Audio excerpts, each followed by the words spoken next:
사랑하는 고척의 자매 형제 여러분, 이렇게 함께 성경 공부로 만나게 되어서 참 기쁘게 생각합니다. 그동안 어떻게 지내셨습니까? 평안하셨습니까? 세상 분들에게 이런 말씀을 물으면 요사이는 저 사람 좀 이상하다라고 생각할 수도 있을 것 같습니다. 평안하다니요. 지난 2년 넘어 이제 3년 차가 되지 않습니까? 3년 동안 저희는 참 어려운 세월을 보내고 있습니다. 이른바 코로나로 인해서 참 어려운 세월을 보냈습니다. 정치적으로, 경제적으로, 육체적으로 너무너무 힘든 세월을 보내고 있습니다. 그런데 이제부터 펼쳐질 세상, 즉 코로나 이후에 펼쳐질 세상을 우리는 뉴 노멀이라고 합니다. 이 뉴 노멀이라고 하는 것은 글자 하나하나로 따지면 하나도 어려운 것이 아니고 또 이렇게 위험해 보이지도 않습니다. 뉴라고 하는 것은 새롭다는 뜻이고 노멀이라고 하는 것은 기준, 표준 이런 거 아니겠습니까? 그런데 이 새로운 기준, 새로운 표준이라는 것이 합쳐지니까 뉴 노멀이라는 것이 참 위협적이기도 합니다. 왜냐하면 지금까지 우리가 익숙했던 것들, 지금까지는 이렇게 하면 됐다 했던 것들이 이제부터는 상당히 많은 부분에 있어서 바뀌어야 한다는 것을 의미하기 때문입니다. 여러분, 과연 우리는 무엇을 바꾸고 무엇을 바꾸지 않아야 할까요? 때로는 바꾸지 않아야 될 것을 바꾸겠다고 해도 문제가 될 것이고, 마땅히 바꿔야 될 것을 바꾸지 않겠다고 하면은 그것은 또한 더 큰 문제가 될 수도 있습니다. 오늘 우리가 특별히 로마서 12장 1절로 2절의 말씀을 중심으로 해서 이 뉴 노멀 시대에 우리는 어떻게 신앙생활을 해야 될 것인가 하는 의미를 좀 새겨보도록 하겠습니다. 오늘 주신 성경 말씀 우리가 함께 읽어볼까요? 한 목소리로 함께 읽습니다. 그러므로 형제들아, 내가 하나님의 모든 자비하심으로 너희를 권하노니 너희 몸을 하나님이 기뻐하시는 거룩한 산 제물로 드리라. 이는 너희가 드릴 영적 예배니라. 너희는 이 세대를 본받지 말고 오직 마음을 새롭게 함으로 변화를 받아 하나님의 선하시고 기뻐하시고 온전하신 뜻이 무엇인지 분별하도록 하라. 아멘이십니까, 여러분? 특별히 로마서 12장 1절로 2절의 말씀은 이 뉴 노멀 시대, 이 특별히 코로나로 인해서 모든 것이 바뀌어져 간, 또 사실은 코로나가 안 왔어도 바뀌어야 했던 것들, 바뀔 수밖에 없었던 것들이 이 코로나 바이러스로 인해서 재촉되고 가속화된 그런 경향이 있습니다. 바로 그런 세상 속에서 우리는 어떻게 신앙적으로 살아가야 할까 하는 것을 함께 이야기해 보고자 합니다. 여러분, 여러분에게 제시된 숫자가 있는데요. 한번 그 숫자를 살펴보시기 바랍니다. 11이라는 숫자도 있고 44라는 숫자도 있고 77.5라는 숫자도 있습니다. 어떠셔요? 44는 뭘 것 같고 11은 뭘 것 같고 77.5는 무엇일 것 같습니까? 사실 가만히 보니까요, 저 숫자가 우리한테 굉장히 중요한 어떤 도전을 줍니다. 44는 뭐냐면은 작년 초에 나온 이제 통계인데요. 전 국민 가운데 44% 정도가 오늘날 이렇게 감염병이 퍼지게 된데, 코로나 바이러스가 이 땅에 많이 퍼지게 된데 교회가 책임이 있다라는 어떤 통계입니다. 44%의 국민들이 그런 생각을 한다는 거예요. 근데 그때 그 당시에 질본에서 정부에서 조사한 거에 따르면 교회를 통해서 확산된 전염병의 그 퍼센테이지는 11% 정도였다고 합니다. 그러니까 전국의 우리 기독교인들이 인구 통계를 따지면 우리 통계청 통계에 따르면 2015년 통계가 19.7%가 기독교인이라잖아요. 그러면 19.7%에 해당하는 기독교인들이 그 모인 그런 교회 단체를 통해서 11% 정도의 어떤 이렇게 감염이 일어났다는 거예요. 이렇게 확산이.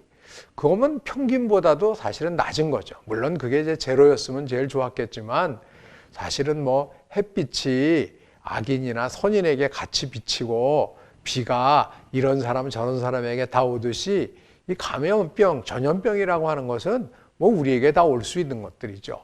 그런데 이제 이 확산을 막기 위해서 사실은 교회들이 많은 노력을 했습니다. 뭐 그렇지 않은 데가 좀 있었지만 대부분은 굉장히 노력을 한 것 우리가 잘 알지 않습니까? 그러다 보니까 11%였는데 근데 아쉽게도 많은 분들은 44%의 국민들이 이거 교회 때문에 그래. 교회 책임은 이 정도 돼. 라고 생각을 하셨다는 거예요. 그래서 그것도 좀 섭섭했는데 좀 아쉬웠는데요. 그거보다 조금 더 지나서 한 5개월쯤 지나서 다시 저희가 조사를 해봤어요. 그랬더니 77.5%. 이건 무슨 얘기냐면 교회 안 다니시는 분들, 교회 바깥에 계신 분들, 비개신교인들 가운데 77.5%는 교회가 책임이 있다라고 생각을 하신다는 거예요. 아유, 참 이 숫자가 우리에게 주는 의미가 너무 크지 않습니까? 좀 아쉽기도 하고 섭섭하기도 하고 때로는 참 심각합니다.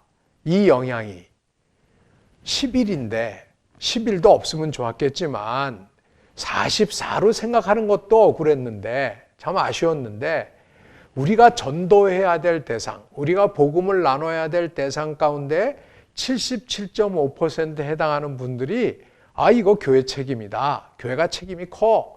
이런 생각을 하고 계시다는 거예요. 여러분 이런 상황 속에서 복음을 제대로 전할 수 있겠습니까? 이것이 바로 우리가 처한 현실입니다.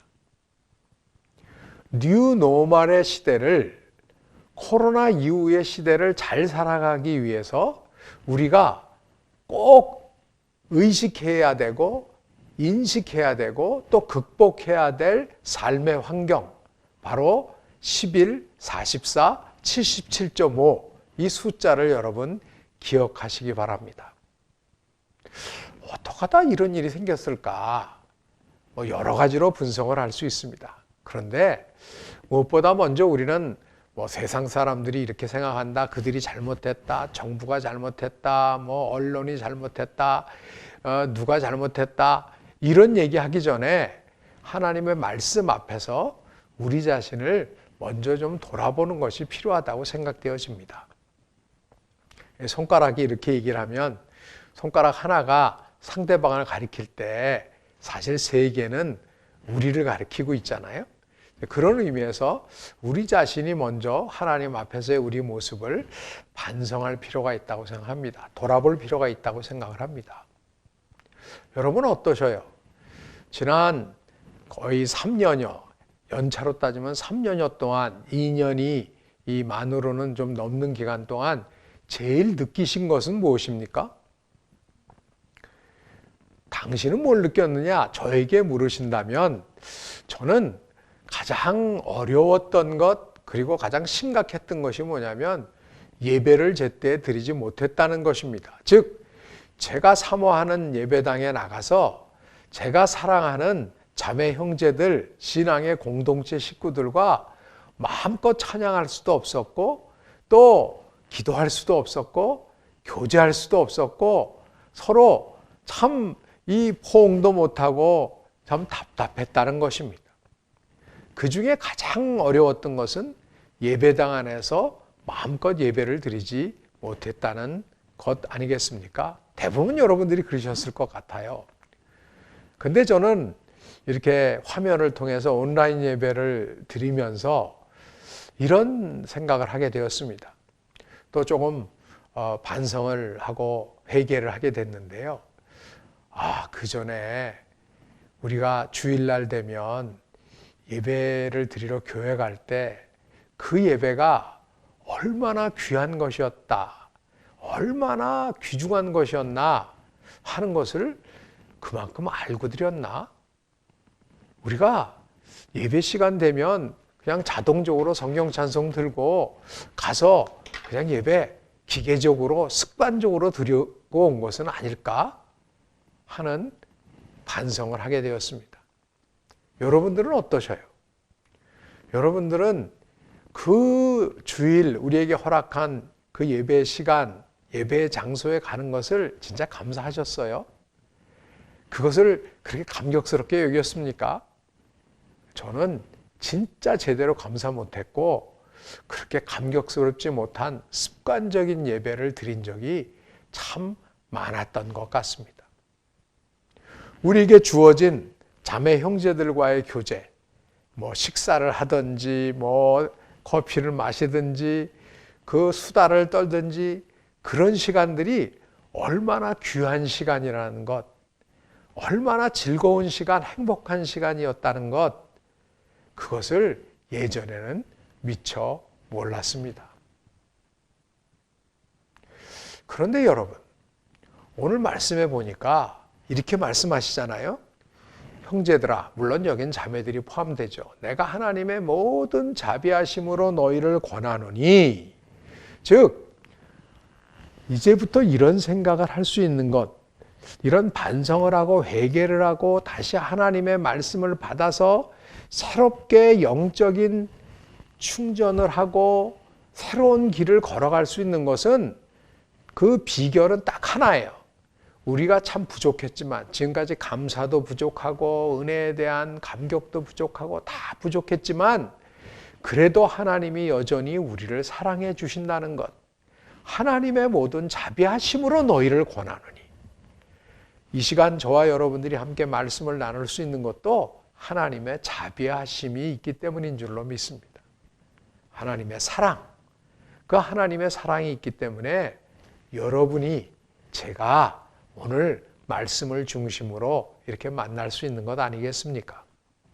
그런데 그 하나님의 사랑으로 우리를 권하는데 사도 바울을 통해서 뭐라 그러냐면 너희의 몸, 그 원어 성경에 보면요, 몸 하나하나, 즉 우리 몸들을 하나님이 기뻐하시는 거룩한 산 제물로 드리라는 거예요. 이게 너희가 드릴 영적 예배니라. 여러분,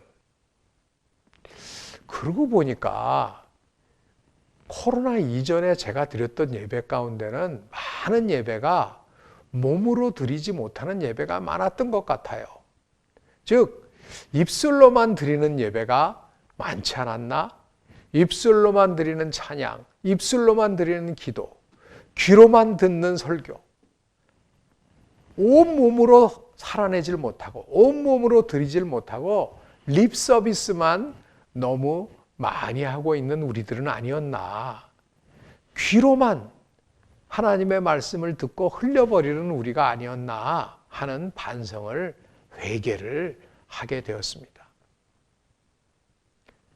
여러분 어떠셔요? 이제부터는 우리가 변해야 하겠습니다. 이제 뉴 노멀, 우리도 뉴 비잉, 새로운 존재가 이 새로운 시대에 새롭게 변해야 되지 않겠습니까? 변해야 될 첫 번째는 뭐냐? 우리가 제대로 예배를 드려야 되겠다. 그 예배는 뭐냐? 온몸으로 드리는 예배. 온몸으로 드린다는 것은 입술로만이 아니라 몸으로 드려야 된다는 것입니다. 몸으로 드리는 예배는 뭐냐? 일요일 날을 거룩히 구별해서 아침부터 교회당에 나와서 예배 드리는 건 매우 중요하지만 사실은 월요일부터 토요일까지도 하나님은 주인이십니다. 예배는 일요일만 드리는 게 아니라, 즉 주일은 일요일만 있는 게 아니라 월요일부터 토요일까지도 주의 날이 되어야 한다는 것입니다. 그런 의미에서 우리가 많이 얘기하는 성수주일, 이 성수주일의 전통도 우리 뉴 노멀 시대에 새롭게 업그레이드, 바꿔 놓아야 할 것입니다. 성수주일이라는 것은 우리 한국교회가 간직하고 있는 매우 중요한 신앙적 전통임에 틀림없습니다. 월요일부터 토요일까지는 세상에 나가서 좀 살지만 주일날은 온전히 집중해서 예배당 중심에 진짜 제대로 된 신앙생활 해야 된다. 말씀으로 살아야 된다. 이런 뜻 아니겠어요? 그런데 여러분, 이것을 거꾸로 얘기하면 이렇게도 될 수 있습니다.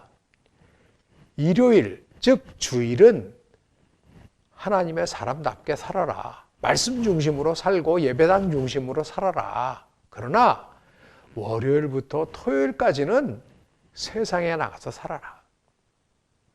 세상답게 살아라. 세상 사람답게. 즉 세상의 기준에 맞춰서 살아라. 주일 성수해. 그러나 월요일부터 토요일까지는 세상의 규칙대로 살아가. 라고 하는 것이 세속주의의 흐름입니다. 여러분 잘 아시는 그 햄버거 중에 맥도날드라고 있지 않습니까? 우리나라 이제 맥도날드라고 하는 그 패스트푸드 음식점을 아주 대중화시킨 사람이 레이 크록스라고 하는 분이었다고 해요. 그분이 이제 세일즈 하던 분인데, 원래는 맥도날드는 맥도날드라고 하는 형제가 이제 그냥 열심히 햄버거를 만들어 파셨는데, 그분들이 잘 만들어 팔긴 파는데 이 마케팅, 이걸 여러 사람에게 이렇게 프랜차이즈하고 이럴 생각은 못 했던 거예요. 뭐 널리 퍼칠 생각은. 이걸 레이 크록스라는 분이 이제 인수를 해서 아주 오늘의 이제 맥도날드 같이 큰 회사를 만드는 계기를 만든 분이래요. 근데 이분이 나름 또 교회도 열심히 다녔답니다.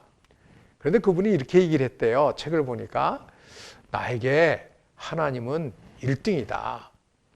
두 번째는 가정이다. 세 번째는 맥도날드 기업이다. 그런데 요거는 일요일 날 그렇다는 얘기다. 주일 성수하는 날. 월요일 되면 이 순서가 바뀌어져야 된다. 회사가 1등. 무엇보다 회사가 1등이 돼야 된다. 이게 솔직한 이 세상을 살아가는 이중적인 그리스도인들의 모습입니다. 주일 성수가 그렇게 쓰일 수 있는 거예요. 이것은 몸으로 예배를 드리는 것이 아닙니다. 물론 안 드리는 것보다야 훌륭하지만 더욱더 온전한 신앙, 영적 예배를 드리려면 우리의 몸으로 드려야 된다. 즉 예배 시간에만 그 주일 예배를 주일날 하루, 일요일 하루 드리는 게 아니라 월요일부터 토요일까지도 주님을 주님으로 인정하는 삶을 살아야 된다. 즉 이것은 뭐냐?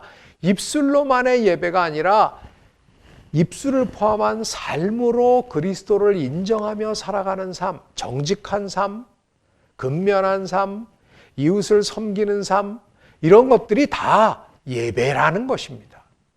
몸으로 드리는 예배. 이것이 중요하다는 거예요.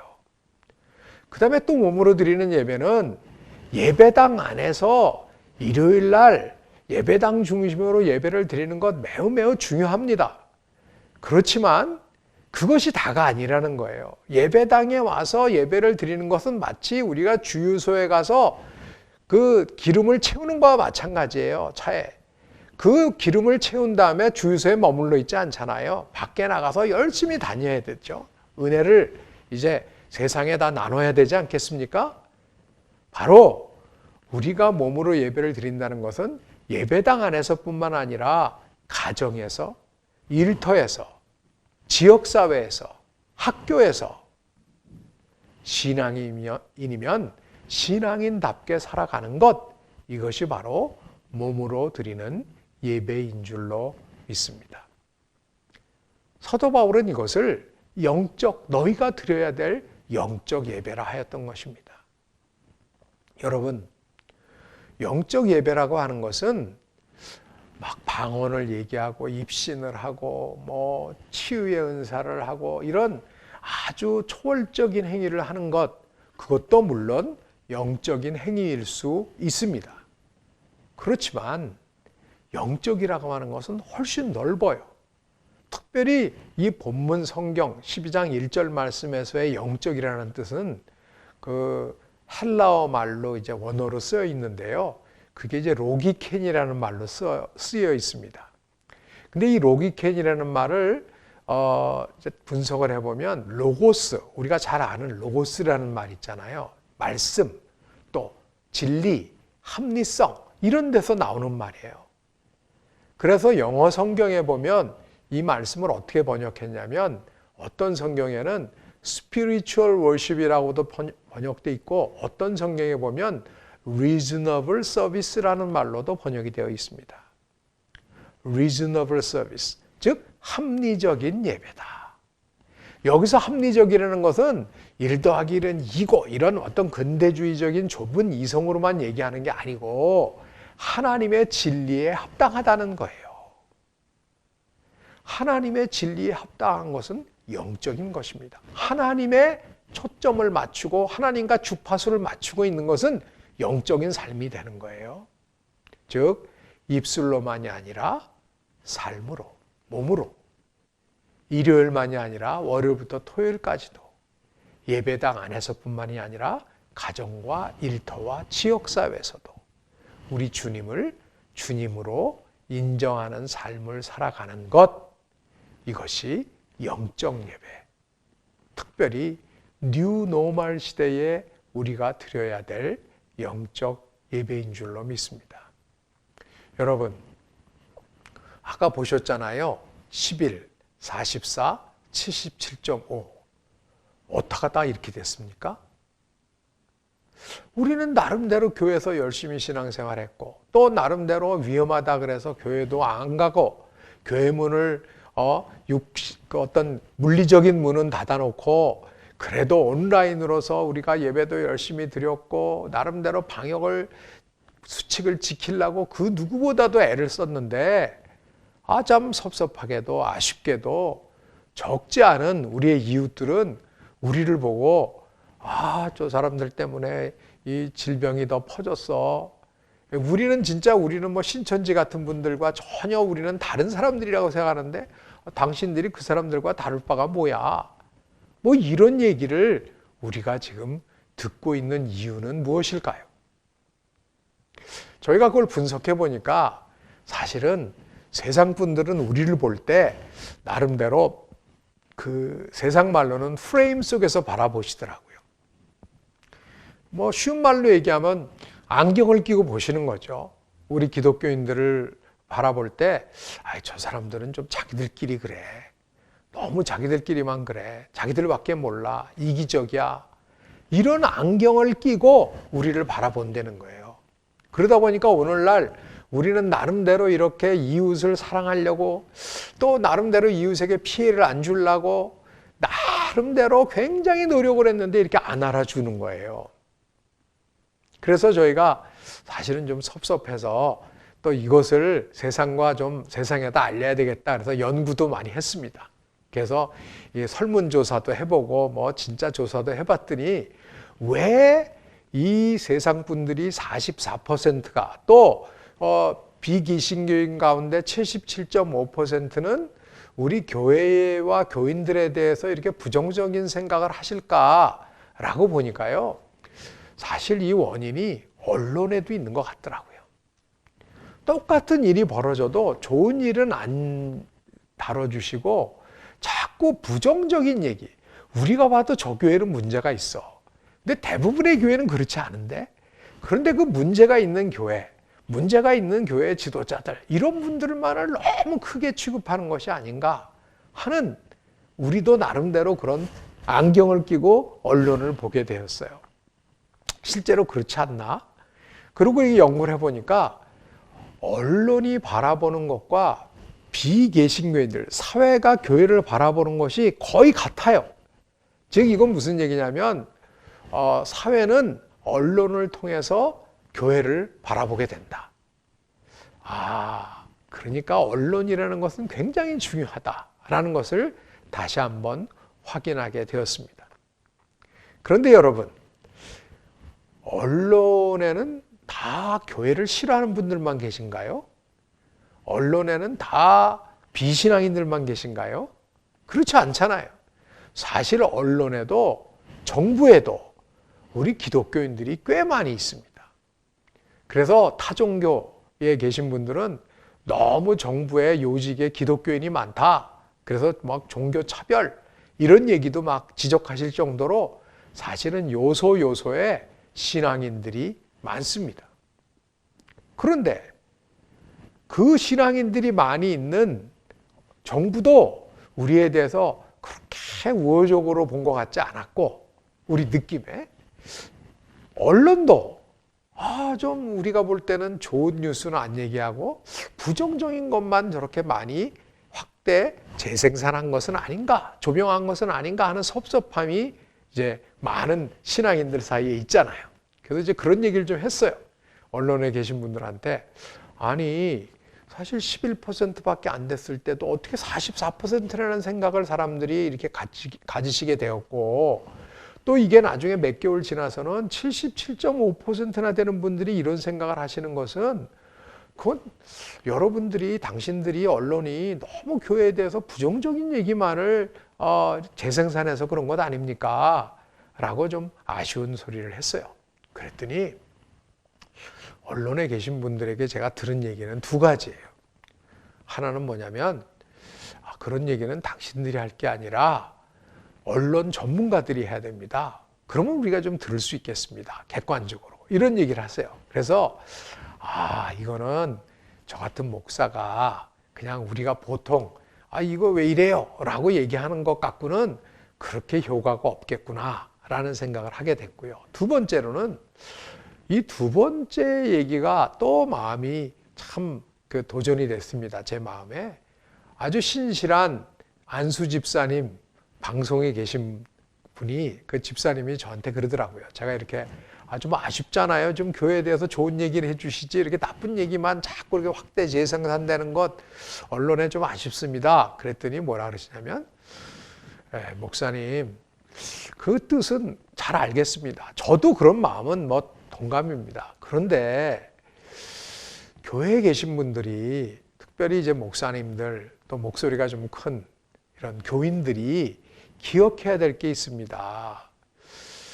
특별히 뭐냐면, 언론이 자꾸 언론에 신문, 방송, 당신들이 잘해줘야 된다를 얘기하시는 것도 중요하지만, 교회가, 크리스찬들 한 사람 한 사람이 언론이라는 것, 미디어라는 것, 그것을 너무 생각 안 하시는 것 같아요. 제가 그 말씀을 듣고 뒤통수가 뻥 하고 충격을 받게 됐어요. 그건 무슨 뜻이냐? 여러분, 언론이 없는 얘기를 하겠어요? 어둠에선가 있는 얘기를 하는 거잖아요. 즉, 우리가 한 교회에서 일어나는 일들이 우리 동네에는 우리가 미디어로 알리는 거죠. 한 개인이 우리 이웃에게 어떤 말을 하고 어떤 행동을 하는 것이 곧 내가 미디어로서 다른 분들에게 그런 인상을 주는 것이죠. 그러니까 아주 극단적으로 얘기하면, 언론이 어떻게 얘기해도 내 주위에 있는 사람들이 볼 때 내가 만난 그리스도인들은 그렇지 않아. 아무리 언론이 그래도 우리 동네에 있는 교회를 보니까 교회는 그렇지 않아. 라고만 해줄 수 있다면 그렇게 언론 탓만 하지는 않지 않겠느냐 하는 뜻이라고도 보여집니다. 여러분, 누구 탓을 하겠어요? 물론 우리가 이제 분석을 해야 됩니다. 제가 느낀 것은 뭐냐? 우리는 만인 제사장소를 믿잖아요. 개신교인들은. 만인 제사장이란 뭡니까? 저와 같은 사람들은 하나님의 말씀을 중심으로 연구를 해서 그냥 이 말씀을 중심으로 해서 설교하고 강의하고 그러는 사람, 교회 안에 제사장들입니다.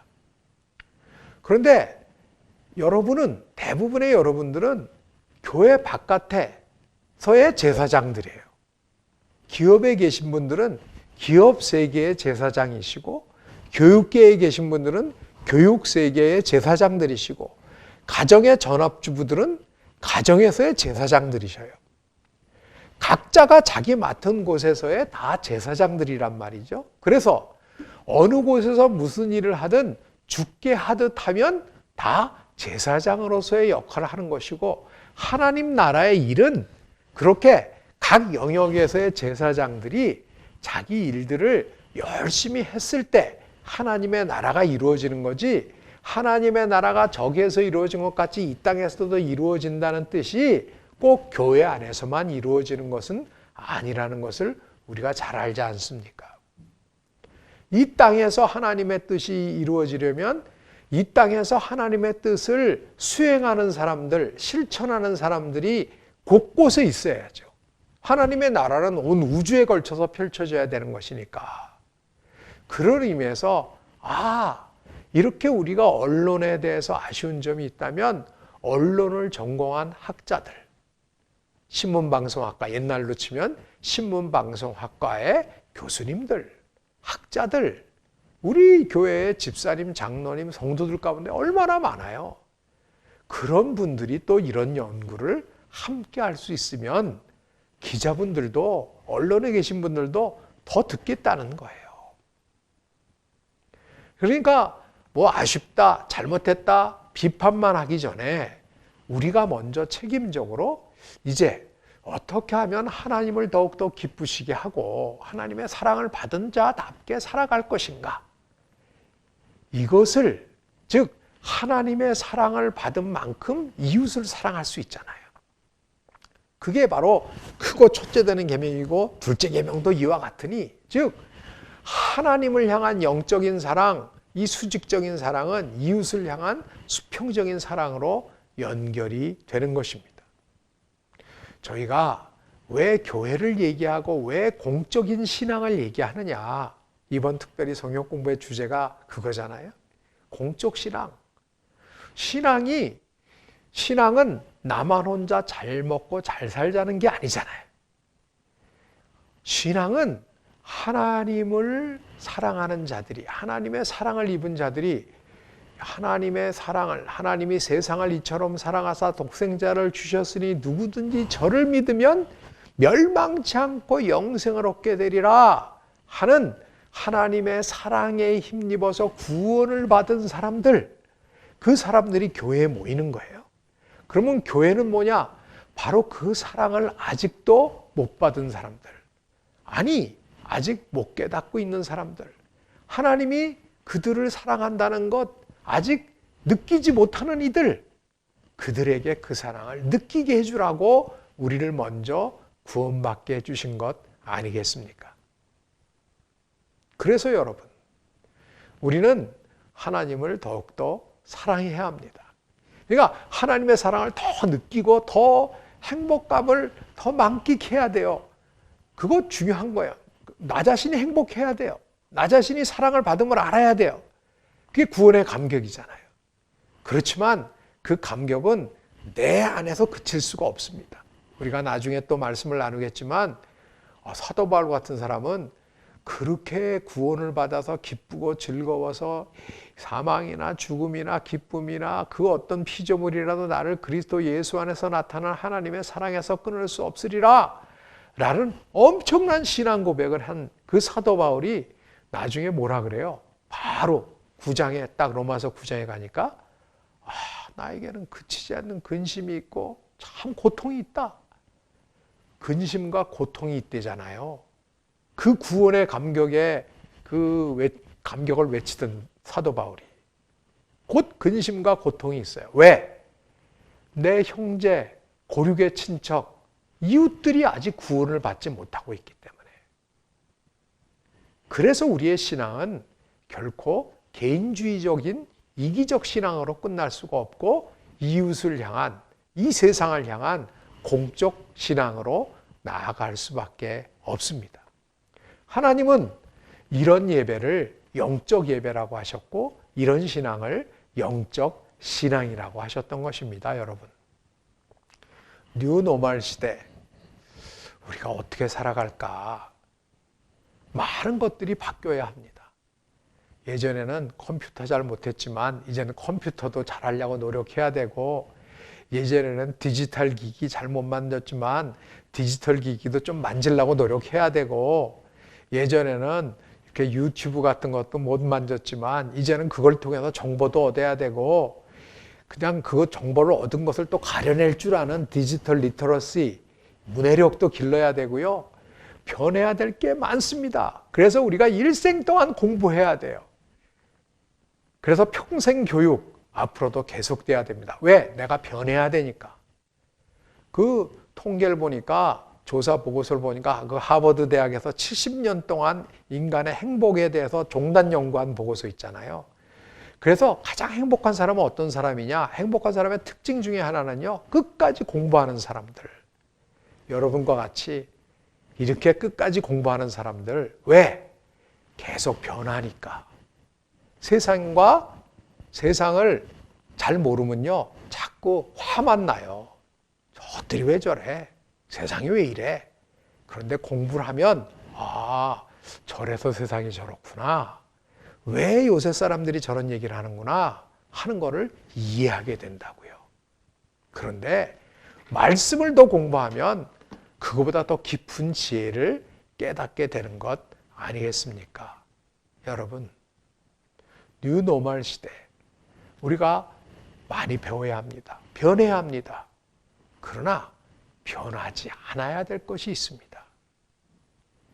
우리가 진정으로 영적 예배를 드리는 삶을 살아야 된다는 것, 입술로만이 아니라 몸으로 살아내야 된다는 것, 일요일만이 아니라 월요일부터 토요일까지도 주님 믿는 사람답게 살아야 된다는 것, 예배당 안에서뿐만 아니라 일터와 지역사회와 가정, 내가 있는 어느 곳에서도 주님을 주님으로 인정하는 삶을 살아가야 한다는 것, 이것은 뉴노멀이 아니라 그 이후에 세상에 와도 우리가 하나님 나라 갈 때까지 변치 않을 기준이라고 저는 믿습니다.